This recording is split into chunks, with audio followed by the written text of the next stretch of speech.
C'est quelque chose de fondamental à comprendre, c'est que tout est une guerre de communication.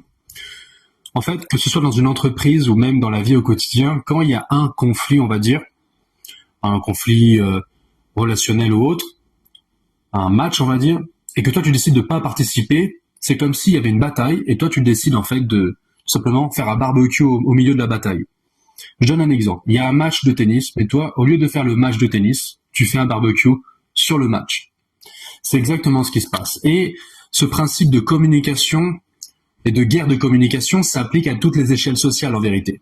Par exemple, si on parle des présidents russes, donc le président russe Vladimir Poutine a réussi sa communication parce qu'il a fait comprendre que tout manque de respect sera puni par la mort. Là où en fait le président français nous fait tout simplement comprendre qu'on peut se foutre de sa gueule sur TikTok parce que fondamentalement c'est ce qui se passe actuellement.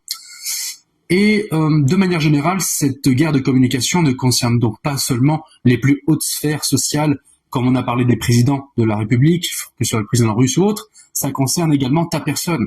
Quand il y a un entretien d'embauche et que tu as les mêmes compétences qu'une autre personne, mais que cette personne paraît physiquement beaucoup plus athlétique parce qu'elle fait du sport et pas toi, eh ben indirectement, cette personne va forcément se faire embaucher. Il y a de fortes chances qu'elle se fasse embaucher parce qu'elle a un physique beaucoup plus athlétique, alors que toi, non, même si tous les deux, vous avez les mêmes compétences. Donc, penser que parce que, soi-disant, tu es meilleur que les autres, tu vas pas participer, c'est faux. C'est vraiment une guerre de communication permanente et c'est à toi d'être un bon propagandiste parce que l'idée, c'est qu'est-ce qu'on va dire de toi en ton absence. Est-ce que, en ton absence, on va dire ah, ce mec est sympa, ah, ce mec est sérieux, ou est-ce qu'on va dire à l'inverse, ce mec est pas sérieux, il travaille mal, tu comprends? C'est surtout ça.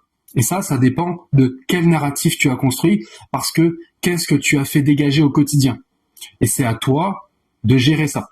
Parce que tu peux le gérer. C'est faux de penser que tu peux pas le gérer.